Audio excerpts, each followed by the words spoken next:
Copa do Nordeste em tela aí para vocês. Primeiro, resultados de ontem, na quarta-feira. O América do Natal venceu a Juazeirense por 2-1. Jogo válido pelo Grupo B. O América do Natal, nesse momento, é líder do Grupo B, com 3 pontos conquistados e um saldo de 1, mas tem 2 gols marcados. O CRB, jogo válido pelo Grupo B da Copa do Nordeste, empatou contra o Vitória por 2-2. E era o jogo que tinha maior expectativa. Dessa rodada, se você parar para analisar, o CRB está na Série B. Tem um time qualificado, de certo modo, para o patamar do CRB. Vai ter gente agora enchendo o saco. Não, pô, peraí. Para o patamar do Fortaleza não é um grande elenco, não. Beleza, realmente, em comparação ao Fortaleza, não é um elenco espetacular. Mas esse mesmo CRB aí chegou na última final da Copa do Nordeste e só não foi campeão por causa do pênalti perdido de Anselmo Ramon. Então, é um time qualificado sim, e o jogo lá no Rei Pelé é sempre muito difícil. Se o Fortaleza for jogar lá, vai ser difícil. Se o Sport jogar lá, vai ser difícil pra caramba. O Vitória jogou lá ontem e não conseguiu vencer, então são sempre jogos muito difíceis. Era um jogo que a expectativa era entregar um grande entretenimento, e foi isso que aconteceu. O CRB faz 1-0, toma um empate. Faz 2-1, toma um empate. Quase toma virada e quase vence o jogo. Matheus Albino salvou o CRB, Gustavo Mosquito também, né? Porque perdeu um gol claro. E também o goleiro do Vitória, Lucas Arcanjo, salvou o Vitória em algumas oportunidades. Então, um excelente jogo, o melhor jogo da rodada. Não foi o jogo do Sport, melhor jogo. De fato, tecnicamente, taticamente, não foi. Foi CRB e Vitória. Nem vai ser Fortaleza e Maranhão, foi mal Motoclube. Nem vai ser Bahia e Sampaio Corrêa, não vai ser. Pelo menos assim, a expectativa não era essa. A expectativa é que, qual era o melhor jogo da rodada para você acompanhar? CRB e Vitória. Vai entregar mais gols e maior trocação, né, de ambas as equipes, porque são equipes mais niveladas, vamos dizer assim. Fortaleza e Motoclube, o abismo é muito grande. Bahia e Sampaio Corrêa, o abismo é muito grande. Sport Ferroviário, o abismo é muito grande. Pode ser que isso nem se concretize durante o jogo, mas o abismo entre as equipes, que eu acabei de citar, é absurdo. Já o abismo entre CRB e Vitória não é tão grande assim, ainda mais o jogo sendo no Rei Pelé. Daqui a pouco a gente passa para os gols. Enfim, jogaço. 2-2 CRB Vitória, melhor jogo de ontem, pelo menos, e tende a ser o melhor jogo da rodada. O Náutico venceu do Ceará por 1-0, foi um bom jogo também para acompanhar, tá? E o Sport venceu, como a gente já trouxe aqui a análise, venceu do Ferroviário por 2-1 fora de casa no último lance da partida, tá? Hoje tem Fortaleza e Motoclube, 7 horas da noite. O Fortaleza tende aí com a sua equipe titular para o jogo. E também no mesmo horário vai estar passando Souza da Paraíba e Altos do Piauí. Os jogos serão transmitidos pelo Premier. E o Bahia estreia na Copa do Nordeste com sua equipe titular com a força máxima, 8 horas da noite contra o Sampaio Corrêa. Transmissão também pelo Premier. Um parênteses aqui, tá, gente?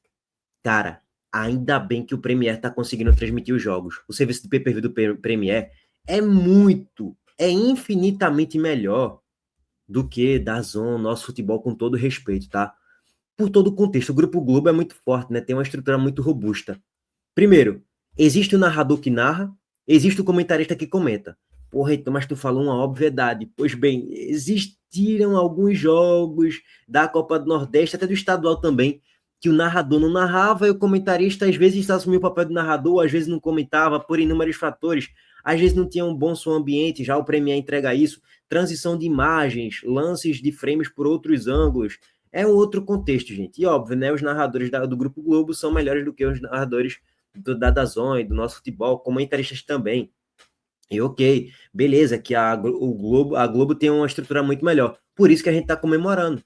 Justamente o Premier está transmitindo os jogos aí dessa Copa do Nordeste. Não estou nem querendo depreciar muito da DAZN em nosso futebol, tá? Mas é porque o abismo é muito grande, né? São outras empresas de menor porte do que um Grupo Globo da vida. Então, sem dúvidas que é muito bom, muito melhor ver jogos no Premier do que no Grupo Globo. Bom, vamos passar aqui para as atualizações, tá? Dos gols de Vitória e CRB, passar um pouquinho para análise do jogo e passar também tabela de classificação e também a informação da BetVip. Daqui a pouco a gente vai chegar lá. Antes disso, a Montenegro Cargas vai chegar em você primeiro. A Montenegro Cargas é a palavra-chave para transportar sua mercadoria em 2025. Há mais de 10 anos, a Montenegro Cargas vem transportando compromisso para todo o Brasil.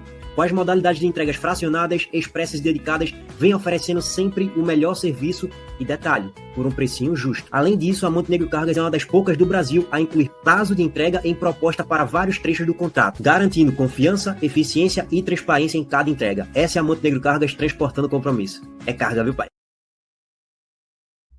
Vamos lá, rapaziada, passar aqui para os gols de Vitória e CRB. CRB e Vitória lá no Rei Pelé, tá? Jogaço, aço.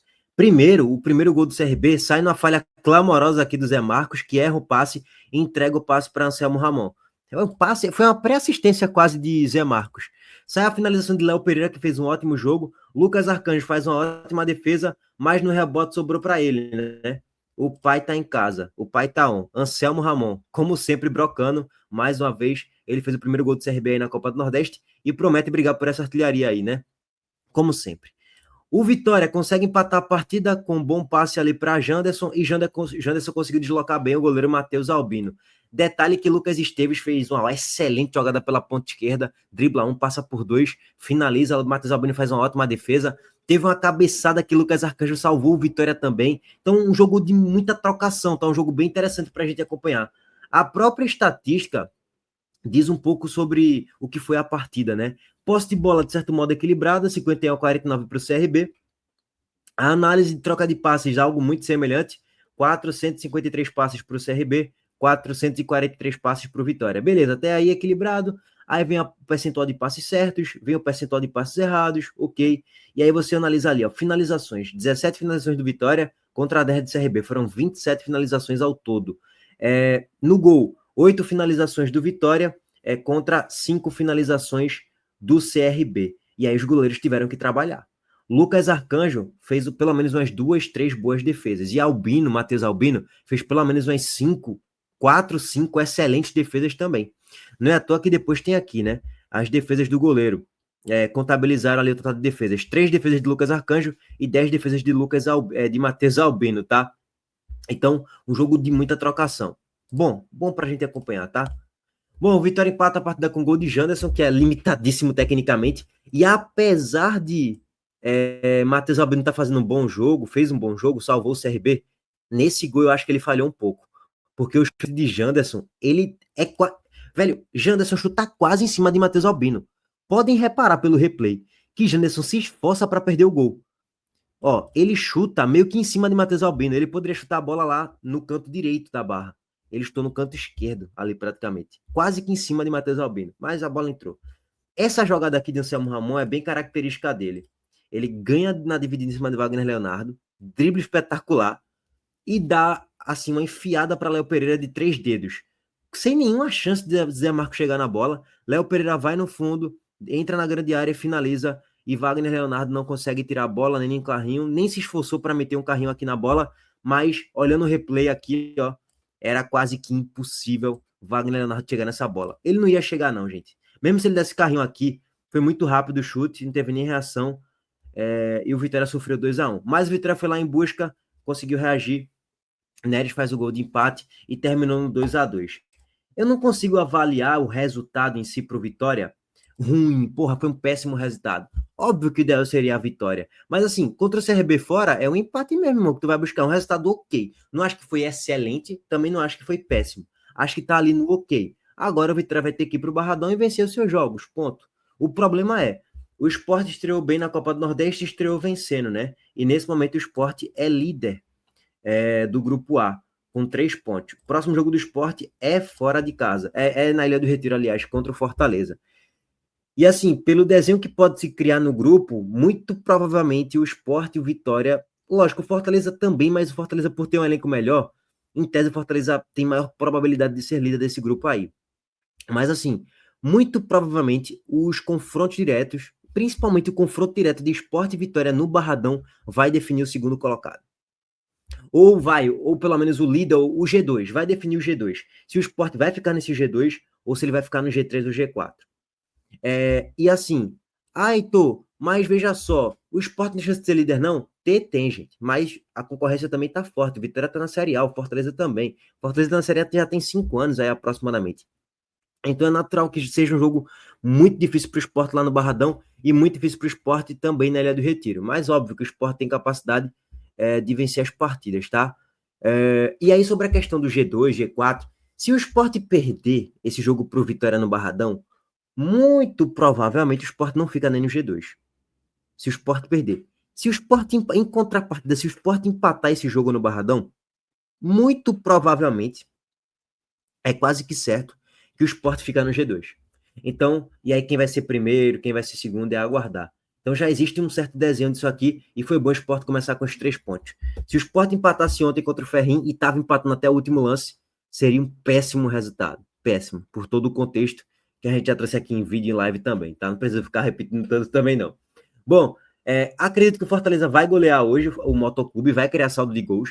Acredito que o Bahia vai golear hoje, deve criar saldo de gols, vai vencer o jogo, vai fazer os 3 pontos. Ficarei bem surpreso se fugir do script, esse ponto de análise. O Fortaleza vai com os titulares, o Bahia também, então é um abismo muito grande, os dois jogando com o apoio do seu torcedor. O Fortaleza vai jogar no PV e o Bahia vai jogar na Fonte Nova, então tem tudo para o Fortaleza vencer e o Bahia também, tá, gente? Eu vou acompanhar os 2 jogos e a gente traz uma análise mais profunda aqui para vocês ao término das partidas, tá? Ó, seguinte, para a gente finalizar, BetVip. Vamos aqui trazer para vocês o comunicado oficial do Sport sobre a BetVip. Ó, o Sport Clube do Recife comunica oficialmente que na partida desta quarta-feira contra o Ferroviário, válida pela Copa do Nordeste, estreia na Copa do Nordeste, né, em 2025, a marca da BetVip não será estampada no uniforme de jogo. A decisão visa proteger o clube de possíveis sanções futuras, em conformidade com a regulamentação federal sobre a autorização da modalidade lotérica de apostas de cota fixa, estabelecida pela Lei Parará, visto que o jogo desta quarta-feira acontece por uma competição organizada pela CBF, e cujo regulamento geral da competição somente autoriza a realização de publicidade aquelas empresas operadas de apostas esportivas que estejam devidamente habilitadas junto ao Ministério da Fazenda. O Departamento Jurídico do Esporte está acompanhando o caso de maneira criteriosa e permanece em diálogo com a BetVip, buscando a solução mais adequada para essa situação. Nicolas, ontem em live, trouxe um pouquinho de análise em relação a essa situação, né, da BetVip e tal. Vamos trazer aqui um pouquinho da leitura dele e um pouquinho de informação também, tá? Simbora. Quem não assistiu a live, vou deixar o link aqui no card, tá? Vou até dar um zoom aqui e vou me remover da tela, tá? Eu vou deixar aqui tela cheia para todo mundo poder acompanhar. Hoje o Sport jogou sem patrocínio na camisa, então se vocês pararem para ver, tanto desde a época que o Sport estava revelando as contratações, fez as apresentações dos jogadores, né, as fotos dos jogadores para a temporada, toda aquela parte de marketing que o Sport faz, em nenhum momento na camisa do Sport apareceu o nome da BetVip. E muita gente já começou a especular se o Sport tinha rompido o contrato ou não com a BetVip. O que acontece é o seguinte, o governo deu um prazo, eu não vou lembrar de cabeça qual foi o prazo que o governo deu para as casas de apostas se regularizarem. Então, aquelas que não tiverem regularizadas, né, junto com regulamentadas, na verdade, junto com o governo brasileiro, muito provavelmente a CBF vai punir os times fazendo propagandas dessas casas de aposta. Então o Sport se antecipou a isso, já que a BetVip não é regulamentada, não é regularizada junto ao governo, e tirou o patrocínio da sua camisa, da área ali onde tem a coletiva. Então, na coletiva pós-jogo, na Ilha do Retiro, se você for ver, não vai encontrar os nomes da BetVip. O Sport desassociou o nome, né, da marca Sport Clube do Recife à BetVip. A BetVip ainda está pagando o Sport porque o Sport não tem culpa de nada em relação a isso, porém, para voltar a publicar o nome da BetVip, né, o Sport precisa que se regularize. Aí tem um tempo de contrato, tem um tempo estipulado pelo próprio governo e também pelo Sport para que a casa de aposta se regularize, né, se regulamentize em relação ao governo. Se caso isso não acontecer, cláusula contratual permite que o Sport quebre o contrato sem a indenização, sem pagamento de multa e migre para uma outra patrocinadora, que o pessoal estava falando ali que seria a PixBet. Porém, outras casas de aposta, não convém ainda citar o nome porque não é nada certeza aqui ainda, mas outras casas de aposta já procuraram o Sport para fazer esse patrocínio assim, mas com muito mais dinheiro do que a BetVip. Então o Sport está na dele, mas está meio que tipo assim, pô, se romper o contrato aqui não é de todo ruim, já que tem outras que já são regulamentadas procurando aí o Sport para patrocinar.